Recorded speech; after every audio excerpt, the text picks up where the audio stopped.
Sometimes as humans we begin to think we have seen it all. Something egotistical within us tells us that we have already discovered all there is to know, or at least all that is worth knowing. However, Mother Nature has ways of letting us know this is not the case. Sometimes it appears that nature has revenge on us for how we have treated her. At other times, we witness the unexplainable. So today, here at Unexplained Mysteries, we're looking at 3 recent discoveries.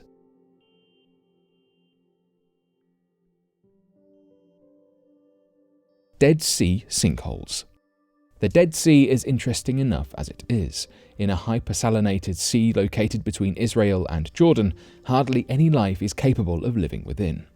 Beyond that, its extreme salt content makes it significantly denser than regular salt water, limiting people's ability to sink or swim. A human simply floats in the dense water as if they were wading in a pool of mercury. The ultra-salty water will also tarnish any jewellery that is not extremely resistant, such as pure gold, and it's toxic and life-threatening to consume. These aspects of the Dead Sea make it interesting, perhaps interesting enough to be a tourist attraction. A once popular hotel along the coast, Ein Gedi Kibbutz, saw many visitors to their spa and hotel from vacationers who wished to witness the illustrious Dead Sea.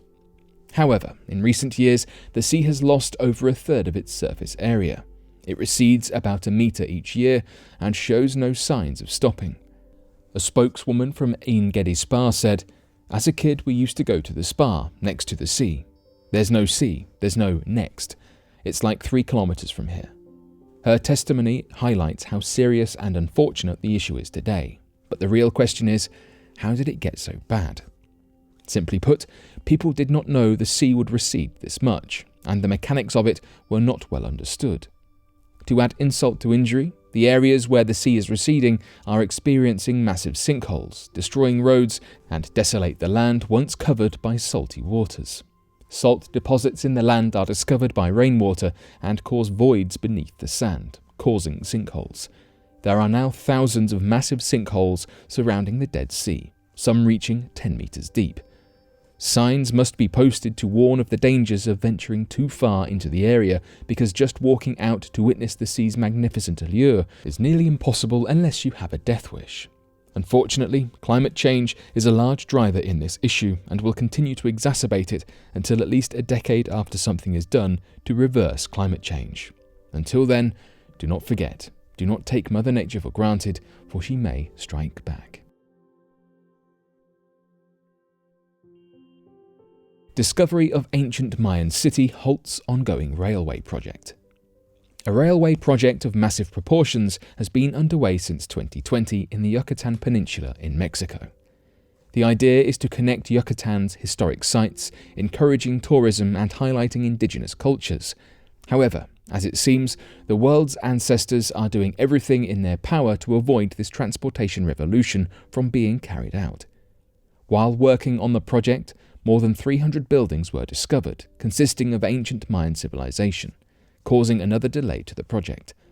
Luckily, the site will be protected as an ecological and archaeological corridor protection plan is set to go into place.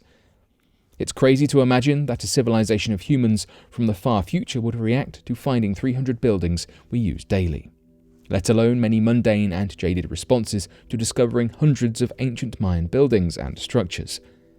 Although somewhat unexplainable, this discovery tells us a lot about building stable structures and reinforces the common idea that Mayans were ahead of their time. A missing scrap of a Dead Sea Scroll mysteriously ended up in Montana. Back on the topic of the Dead Sea, a missing piece of a Dead Sea Scroll was inexplicably discovered in a home in Montana. Unfortunately, the entire message of the scroll may not be able to be interpreted due to rips in the papyrus. Scrolls made of papyrus were common far before the 1500s, with their first speculated uses dating back to BCE. Researchers have been able to translate some of what is on the fragment, its size being slightly larger than a postage stamp. The most obvious and readable things are instructions for which items to send and not to send. For what reason exactly, we have no idea. Yet any note would be mystifying after accidentally travelling from Israel to Montana. In fact, It's a miracle that a natural biodegradable material has lasted for such a long time. Perhaps next time something ends up in a strange place, we can accurately predict where it came from.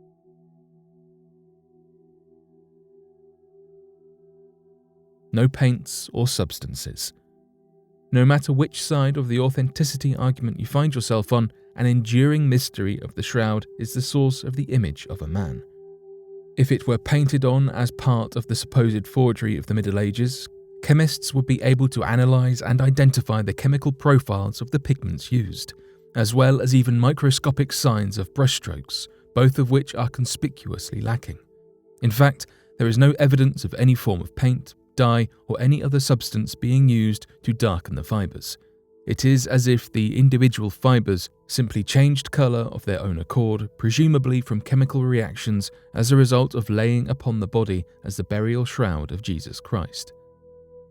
Laying on a human form in this manner could result in the chemical darkening of the cellulose fibres of the cloth with the application of even very mild heat, although other burial shrouds don't usually bear negative images of the person they encapsulated. Additionally, there is the presence of bloodstains and badly decomposed DNA that points to the fact that this was likely used for some type of body. Another hypothesis for the source of the image stems from the fact that the image imprinted on the cloth is a negative. That is, the dark and bright parts of the image are reversed, which is a technique in photography. Some argue that if the cloth were indeed a medieval forgery, the image could have conceivably been imprinted on the cloth using primitive photography materials that would have been accessible, such as silver nitrate and a quartz lens. Researchers have been able to create replications of the shroud using these simple techniques, although they haven't been successful in making the image remain on the cloth when the silver is removed. However, most theorists acknowledge that this is a stretch of the imagination, as there is no documentation of any sort of knowledge of this type, and the odds of no mention of such a groundbreaking technology being made in any surviving record is slim. The fact that the image is likely not man-made, but possibly rather the result of a chemical happenstance, refutes the theory that the Shroud of Turin was a clever forgery of the Middle Ages, and the radiocarbon dating rules out the authenticity of it being a 1st century burial shroud.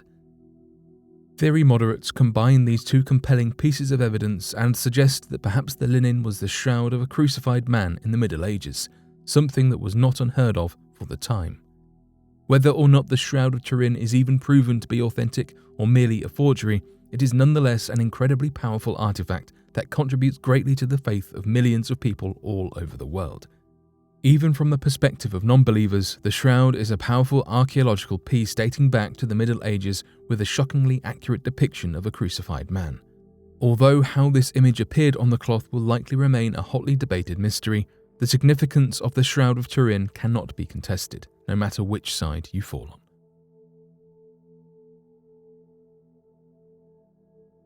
But what do you make of these discoveries? Be sure to let us know your thoughts in the comments section below and help us grow this community while working to solve these unexplained mysteries. Thank you for watching, and don't forget to subscribe for more videos.